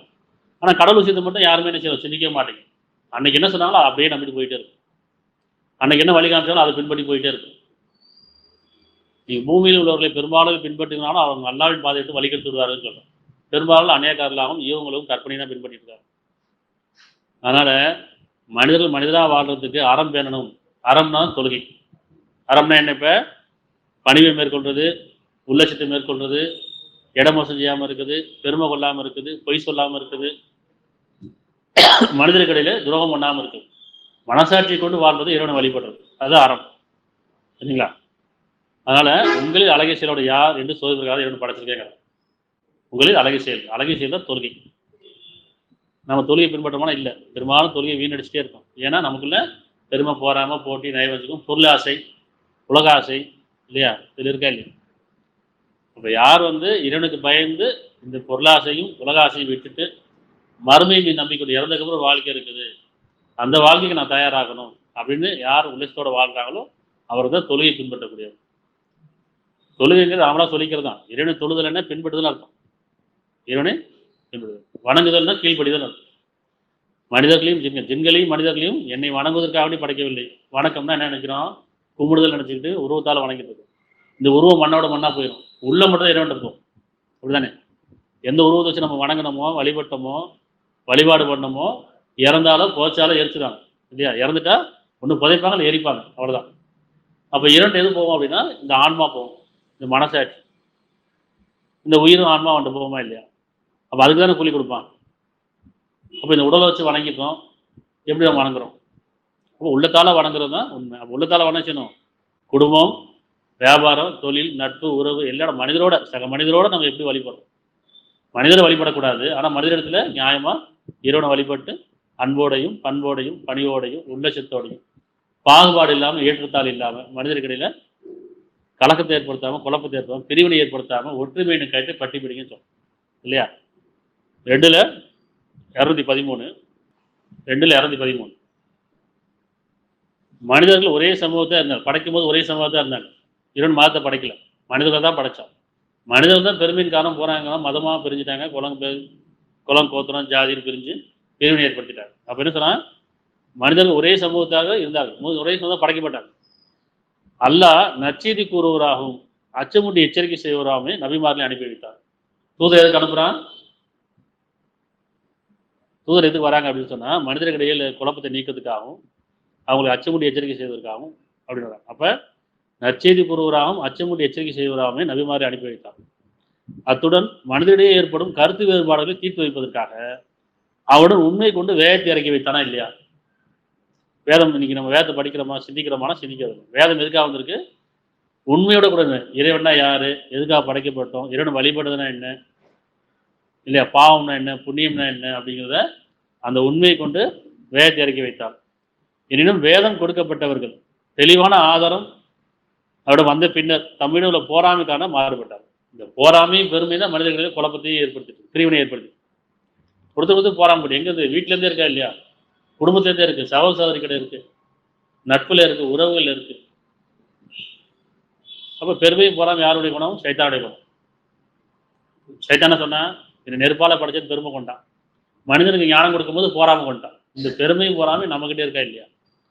அப்ப போராமைக்காரன் மாறுபட்டார்கள். ஆயினும் அல்லாஹ் அவர்கள் மாறுபட்டு புறக்கணித்து விட்ட, அதாவது மனிதர்கள் போராமை பெருமைக்காரன் மாறுபட்டு புறக்கணித்து விட்ட இந்த உண்மையின் பக்கம் செல்லுமாறு தன் மீது நம்பிக்கை கொண்டவருக்கு தன் அருளினால் நேர்வழி காட்டினான். உண்மை எது? இப்போ கடவுள் ஒருத்தன் தான், மனிதர்களுக்கு மதம் கிடையாது, ஒரே கடவுள் ஒரே இறைவன் இல்லையா? அப்போ இந்த உண்மையின் பக்கம் வேதமும் திரும்புவான், நேர்வழி காட்டுவான். இவ்வாறே அல்லாஹ் தான் நாடியவருக்கு நேர்வழி செலுத்துகிறான். யார் இறைவனை நாடுறாங்களோ அவன் நேர்வழி செலுத்துகிறான். சரியா? 2:177. புண்ணியம்னா எங்கே இருக்குது? நம்ம சொல்றோம் இல்லையா, புண்ணியம்னா இங்கே தான் இருக்குது, கோவிலில் தான் இருக்குது, மசூதியில் தான் இருக்குது, சர்ச்சில் இருக்குது, புண்ணிய ஸ்தலத்தில் இருக்கும் போகிறோமா இல்லையா? இறைவன் புண்ணியம் எங்கே இருக்குன்னு சொல்கிறான் பாருங்க. ஏன்னா ஒவ்வொரு மாதத்துலையும் ஒவ்வொரு திசையை நோக்கி வணங்கிட்டு தான் புண்ணியம் இங்கே தான் இருக்குன்னு நினச்சிட்டு இருக்கோம். அப்போ புண்ணியம் என்பது உங்களுடைய முகங்களை கிழக்கிலோ மேற்கிலோ திருப்பிக் கொள்வது இல்லைங்க. புண்ணியம் என்பது உங்களுடைய முகங்களை கிழக்கிலோ மேற்குகளோ திருப்பிக் கொள்வது. ஏன்னா கிழக்கு மேற்கும் அல்லாஹ்க்குரியது. கிழக்கு மேற்கு, ஏன்னா மேற்கு மட்டும் இறைவனுக்குரியதுன்னு சொன்னால் அல்லாஹ்க்குரியதுன்னா கிழக்கு வேற கடவுளுக்குள்ள தான் இருக்குல்ல, ஒவ்வொரு திசையும் வெவ்வேறு கடவுளாக இருக்கும்ல. அப்போ சொன்னால் கிழக்கு மேற்கும் அல்லாஹ்க்குரியது தான். நீங்கள் எங்கிட்டுனா அல்லாஹ்வுடைய வழிகாட்டுதல் இருக்கு. அப்போ நன்மை என்பது உங்கள் முகங்களை கிழக்கிலோ மேற்கிலோ திருப்பிக் கொள்வதில் கிடையாது. ஆனால் நன்மை என்பது அல்லாஹ் மீதும், அதாவது கடவுள் மீதும், இறுதி நாள் மீதும், அல்லாஹ் மீதும், இறுதி நாள் மீதும், வானவர்கள் மீதும், அதாவது மலக்குமார்கள் வானவர்கள் மீதும், வேதங்கள் மீதும், நபிமார்கள் மீதும் நம்பிக்கொள்ளுதல். பொருளை இறைவன் மீது உள்ள நேசத்தின் காரணமாக பந்துகளுக்கும், அனாதைகளுக்கும், ஏழைகளுக்கும், நேர்வழி இருப்பவருக்கும், யாசிப்பவர்களுக்கும், நிர்பந்தம் உள்ளானோரும் போன்ற மீட்புக்காகவும் உதவி செய்தோம். இதெல்லாம் தொழுகை, இதெல்லாம் இறைவனை வழிபடுறது. இப்போ படித்த ஒவ்வொரு வசனமும் ஒவ்வொரு லைனும் இதை பின்பற்றுறது இறைவனை வழிபடுறது. சரியா? இன்னும் நற்செயலில் நிலைத்து நின்று தூய்மைக்கானவற்றை கொடுத்து உதவுவர். இன்னும் தாம் வாக்களித்தால் தாம் வாக்குறுதியை நிறைவேற்றுவோம். வாக்குறுதி நிறைவேற்ற தொழுகை பின்பற்றுவது. துன்பத்திலும் கஷ்டத்திலும் பெரும் போராட்டத்தின் போதும் உறுதியுடனும் பொறுமையோடு இருப்பவர் தான் நன்னடியார்கள். இவர்கள் தான் பயபக்தர்கள். இதில் நம்ம இருக்கமான இதில் நம்ம எங்கே இருக்கோம்? இந்த வசனத்தின் அடிப்படையில் நாம் எங்கே இருக்கோன்னு பார்க்கணும். நம்ம மேற்க பார்த்து ஓடுறோம், கிழக்க பார்த்து ஓடுறோம், புண்ணியம் நினச்சிக்கிட்டோம். இறைவன் சொல்றது என்ன? இல்லைப்பா, நீ கடவுள் மீது நம்பிக்கொள்ளு, வேதத்தை மீது நம்பிக்கொள்ளு, வானவர் மீது நம்பிக்கொள்ளு, மறுமை இறுதி நாள் மீது நம்பிக்கொள்ளு.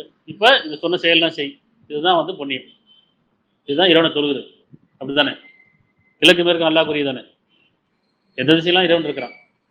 அப்போ இறைவன் இங்கே தான் இருக்கிறான், இறைவனை இப்படி தான் வழிபடணும், இதுதான் கடவுள் அப்படின்னு சொல்லும்போது நாம் எப்படி ஏற்றுக்கிட்டோம்? இது மூட நம்பிக்கை தானே. கடவுள் இதுதான் கடவுள்னு சொல்கிறோம், அதை ஏற்றுக்கிட்டோம். இங்கே தான் கடவுள் இருக்கான்னு சொல்லி ஒவ்வொரு மதத்துலையும் செய்கிறாங்க. கோவிலில் இருக்கா, மசூதியில் இருக்கா, சர்ச்சில் இருக்காங்கிறாங்க. இந்த திசையில தான் பார்த்து வணங்கணும், இப்படி தான் வணங்கணும், இப்படி சடங்கு ஏற்படுத்திட்டாங்க. அப்போ இறைவன் சொன்னால் அப்படி இல்லை, நான் உள்ளத்தில் இருக்கிறேன், உணர்வாக இருக்கிறேன், உள்ளத்தோடு பயபக்தியோடு யார் நற்செயல் செய்கிறாங்களோ அவரோட நான் இருக்கிறேன், பொறுமையோட நான் இருக்கிறேன் இல்லையா? அப்போ அளவு மோசம் செய்கிறது, இடம் மோசம் செய்கிறது, நியாயம் விட்டு விலகிறது, இது எல்லாமே இறைவனையும் தொழுகை வீணாக்கி வரும். அவர் பிறகு காமிக்கிறாங்க, தொழுகையாளை கேடுதான் அப்படிங்கிறான். பிறகு காமிக்கிறார்கள், அற்ப பொருளை கருத்து கொடுக்குறாங்க. அற்ப பொருளுக்காக தொழுகை வீணடிச்சுட்டாங்க. தொழுகைங்கிறது உள்ளட்சமும் உள்ள உணர்வு. குரான்ல பல இடங்கள்ல தொழுகை நிலநாட்டுகள் ஜக்காத்தை கொடுத்துக்கான்னு வரும். இது யாராவது செஞ்சிருக்கிறோமா? ஒவ்வொரு தொழுகையுமே ஜக்காத்தை கொடுத்துன்னு சொல்றான். எல்லாம் 5 வேளை தொழுதாச்சு, 5 வேளை ஜக்காத்து கொடுத்தாங்களா? அதாவது அவங்க அடிப்படையில் சடங்கு அடிப்படையிலேயே 5 வேளைக்கு 5 வேளையும் ஜக்காத்து கொடுக்கணும், பொருள் கொடுக்கணும். கொடுக்குறாங்களா? கொடுக்க மாட்டாங்க. அப்போ அந்த தொழுகை செல்லுமா? சொன்னது என்ன? நான் சடங்காக தொழுதுட்டேன், ஆனால் இறைவன் சொல்றது என்ன? ஒவ்வொரு தொழுகையின் போது தர்மம் செய்யுங்கிறான். நான் தர்மம் செய்யாத தொழுகை செல்லுமானா? செல்லாது. அப்போ தொழுகை எங்கே வருது? இப்போ வாழ்க்கையாகுது. வாழ்க்கை தொழுகை நல்ல செயல், அதாவது உள்ளட்சம்ங்கிறது தொழுகை பேர்ந்தது. நற்செய்திங்கிறது ஜக்காத்து கொடுக்குது. ஏன்னா உள்ளட்சங்கிறது இறைவனுக்கு உள்ளட்சம் கொண்டு நல்ல செயல் செய்யறது. இப்போ தொழுகை என்ன? உள்ளட்சம். நற்செயலுங்கிறது ஜக்காத்து, நன்மையை விரும்பி நன்மை செய்யறது. நீங்கள் எதை விரும்புகிறோம் மற்றவங்க செய்யுங்கிற. புரியுதா? சரி. அதனால இப்போ இறைவன் யார்? இப்போ நம்மளை படைத்தவன். எந்த நோக்கத்தை படைத்தான்? அவனை கீழ்ப்படுவதற்காக, அவனை வணங்குவதற்காக, அவனை தொழுவதற்காக, அவனுக்கு கட்டுப்படுவதற்காக. இதெல்லாம் வேதம் சொல்லப்படுது. எப்படி தொழுகணும், என்னென்ன செயல் செய்யணும், இதெல்லாம் அப்படி இல்லையா? அப்போ குடும்பங்களில் இறைவனை கண்பட்டு இறைவனை பண்புகளை பின்பற்றுறது, அப்புறம் அவன்கிட்ட கட்டளைகளை வழிபடுறது. அப்போ நம்ம வேதத்தை சரி பார்க்கணும். இதில் நான் எங்கே இருக்கேன், தொழுகை விட்டுனாலும் பார்க்கணும். நம்ம வேதமே தெரியல, வேதமே புரியல, ஆனால் சடங்காக போய் தொழுதுட்டு இருக்கோம், சடங்காக கோயிலுக்கு போயிட்டு இருக்கோம், சர்ச்சுக்கு போயிட்டு இருக்கோம். இதெல்லாமே நாம் இறைவனுக்கு இணை வைப்பது. சொன்னால் இறைவனுக்கு இணை வைக்கக்கூடாத பெரும் பாவம்னு சொல்கிறோம். அதே மாதிரி இறைவனை பற்றியான உண்மை அல்லாத கூறக்கூடாதுங்கிறோம். இவங்க எல்லாம் செய்கிறாங்க, மத குருமாரெலாம் இறைவனை பற்றி உண்மை அல்லாத கூறிட்டு இருக்காங்க. இப்படி தான் சொன்னா, இப்படி தான் இறைவன் இப்படி தான் சொன்னான், வேதம் இப்படி தான் சொல்லுது, தூதர் இப்படி தான் சொன்னாங்க அப்படின்னு. ஏன்னா நமக்கு இறைவன் மேலே பயம் இருக்குது, தூதர்கள் மேலே மரியாதை இருக்குது, வேதத்துக்கு மேலே நம்பிக்கை இருக்குது. இதை அவங்க தவறாக பயன்படுத்தி செய்கிறாங்க. இப்படி தான் வேதம் சொல்லுச்சு, இப்படி தான் தூதர் சொன்னாங்க, இப்படி தான் கடவுள் சொன்னான்னு சொல்லி நம்மளை வேதத்தை படிக்க விடாமையே அவங்க நமக்கு தவறான புரிதலையும் தவறான போதனையும் சொல்லி கொடுத்துருவாங்க. அதனால் ஒவ்வொருத்தரும், ஏன்னா நாளைக்கு அவங்க நம்ம சொல்ல மாட்டாங்க. ஒவ்வொருத்தரும் இறந்தா இறைவன்கிட்ட வந்து நம்மளை யார் வழி நடத்துகிறாங்களோ, நாம் யாரை பின்பற்றோம் அவங்க வந்து கண்டிப்பாக சொல்ல மாட்டாங்க. ஏன்னா அவரவர் கூலி அவரவருக்கு தான். அப்போ நம்ம ஒவ்வொருத்தரும் தனித்தனியாக செய்யணும். இந்த குரான் எடுத்து வேதத்தை படிக்கணும், அவரோட வேதத்தை எடுத்து படிக்கணும். மனசாட்சி சரி பார்க்கணும். மனசாட்சி சரி பார்த்து நான் மனசில் நியாய உணர்வோடு இருக்கணும், அது தொழுகை பின்பற்றான்னு அர்த்தம். இறைவனுக்கு உண்மையாக இருக்கணும், தொழுகை பின்பற்றான்னு அர்த்தம். மனிதர்களில் பகமை இல்லாமல் குழப்பம் இல்லாமல் மனிதர்களிட அன்பாகவும் கனிவாகவும் பொறுமையாகவும் விட்டு கொடுத்தலும் இறைவன் சொல்கிற மாதிரி ஆதரவாகவும் அரவணைப்பாகவும் பேசிக்கணும், அழகானதை பேசணும். இது தொழுகை பின்பற்றுறது. இவ்வளோதான், ரொம்ப லேசானது. இறைவனை வழிபடுறது அப்படிங்கிறது இறைவனை வந்து மனசை வழிபடுறது தான், மனசாட்சி வழிபடுறது இறைவனை வழிபடுறது. இவ்வளோதான், ரொம்ப லேசானது. இதுக்கு தான் நம்ம பெரிய பெரிய சடங்கு பண்ணிட்டு இருக்கோம், புண்ணியஸ்தலங்கள் தேடி போயிட்டு இருக்கோம் இல்லையா? அது நம்ம கஷ்டமாக தானே இருக்கு. அப்போ லேசாக இருக்குது என்ன? உடலே ஆலயம், உள்ளமே கோவில், இறைவனுடைய கருவூலம் இங்கே தான் இருக்கு. ஆனால் அழகிய செயல். அதனால் எங்கள் இறைவனே, உன்னை வழிபடும் வழிகளை எங்களை அறிவிச்சுக்கூடிய இறைவனே, உனக்கு இணைய விதத்தை எங்களை பாதுகாப்பாயா, எங்களுடைய சந்ததியும் பாதுகாப்பாயா, நாங்கள் இந்த சடங்கு சமுதாயத்தை விட்டும் உனக்கு உண்மையாளர்களாக நன்மை செயலை ஆக்கி வைப்பாயா. 98 5 படிச்சுக்கங்க பாருங்க. இந்த வசனம் எவ்வளோ லேசாக கொடுக்கப்பட்டு பாருங்க. அத்தியாயம் 98 5. அல்லாஹ்வுக்கு உண்மையாளர்களாக, அதாவது இறைவனுக்கு படைச்சவனுக்கு கடவுளுக்கு உண்மையா இருக்கீங்கிற. உண்மையா இருக்குன்னு என்ன அர்த்தம்? மனசாட்சி துரோகம் பண்ணாமல் இருக்குது, இறைவனுக்கு உண்மையா இருக்கு. அல்லாஹ்வுக்கு உண்மையாளர்களாக, அவன் பொருத்தத்துக்குரியவர்களாக, அவனுக்கு பொருத்தமான காரியங்களை செய்யக்கூடியவர்களாக, அவர் அல்லாவே அவர் முன்னோக்க வேண்டும், படைத்தவனையே அவர்கள் நினைவு கொள்ள வேண்டும் என்றும், மேலும் இறை உணர்வில் நிலைத்திருங்கள், நியாய உணர்வில் நிலைத்திருங்கள், மேலும் தூய்மைக்கானவற்றை கொடுத்து உதவ வேண்டும் என்பதை தவிர அவர்கள் கட்டளையிடப்படல. இதுதான் நேர்வழிங்கள். எது நேர்வழி? இறைவனுக்கு உண்மையா இருக்குது, அவனுக்கு பொருத்தமான காரியங்களை செய்கிறது, இன்னும் அவன் பக்கமே திரும்புறது, இன்னும் பிறருக்கு நன்மை செய்கிறது. இவ்வளவுதான் இல்லையா? இங்க எங்க சடங்கு வந்துச்சு? 2:62, அத்தியாயம் 2:62. நம்பிக்கொண்டவர்களாயினும் யூதர்களாயினும் கிறிஸ்தவர்களாயினும் சாபின்களாயினும் நீங்க எந்த மாதிரி வேணா பின்பற்றிட்டு போங்க. இப்படி நிச்சயமா எவர் அல்லாஹ் மீதும் இறுதி நாள் மீது நம்பிக்கொண்டு, படைத்தவர் மீதும் அந்த இறுதி நாள் மீது நம்பிக்கொண்டு நன்மையான செயலை செய்கிறார்களோ அவர்களின் நற்பலன் அவருடைய இறைவனத்தில் நிச்சயமா இருக்கிறது. என்ன சொல்றேன்? இப்ப நீ இந்துவோ கிறிஸ்டியனோ முஸ்லீமோ அல்லது யூதரோ யாரா இருந்திருப்போம், ஆனா யார் ஒரு கடவுள் மீது நம்பிக்கொண்டு இறுதி நாள் மீது நம்பிக்கொண்டு இறந்ததுக்கப்புறம் ஒரு வாழ்க்கை இருக்குது, கூலி கொடுக்கப்படும் நம்பிக்கொண்டு நன்மையான செயல் செய்கிறார்களோ நிச்சயமா அவருடைய இறைவனத்தில் அவருக்கு நற்கூலி இருக்கிறது. அவருக்கு யாதொரு பயமில்லை, துக்கப்பட மாட்டார்கள். இந்த 2:62 5:59. இங்க எங்க தொழுகை சடங்கு வந்துச்சு? இந்த தொழுகைன்னா என்ன? அழகிய செயல் இல்லையா? அப்போ வாழ்க்கையும் தொழுகையும் ஒன்றா இருக்கணும். இறைவனை வழிபடுறதும் வாழ்க்கையும் ஒன்றா இருக்கணும். வழிபாடு வேற, வழிபடுறது வேற. வழிபடுறதுன்னா இறைவனை பின்பற்றுறது, வழிபாடுங்கிறது கற்பனை யோகங்களையும் பின்பற்றுறது. சரியா? அதனால எங்கள் இறைவனே, உன்னை வழிபடு வழிகளை எங்களை அறிவிச்சு கொடு, நாங்கள் ஒரு இணைய பதிவு விட்டும் உன்னை நிராகரித்து விட்டு எங்களை பாதுகாத்துருவாய, வெட்டப்பட்ட சைட்டாரை விட்டும் அவன் நெருங்காமல் இருக்கும் உன்னை கொண்டு பாதுகாத்து. எந்த நோக்கத்தை எங்களை படைத்து அந்த நோக்கத்தை எங்களை வாழவே இறைவனே, எங்கள் போக்கில் எங்களை விட்டாது இறைவனே. நாங்கள் உன்னை எப்படி திருத்திக் கொண்டதிலும் நீ எங்களை எப்படி திருத்தி கொள்ள எங்கள் உயிரை கைப்பற்றி விடாது. முற்றிலும் உன் வழிபடும் முஸ்லீமாக்குவாய், விசுவாசப்படுவதில் எங்கள் ஆக்கி வைப்பாயாக. நிச்சயமாக நீ எங்களுக்கு இறக்க முடியலும் கருணையாலும். எல்லா புகழும் இறைவனுக்கே.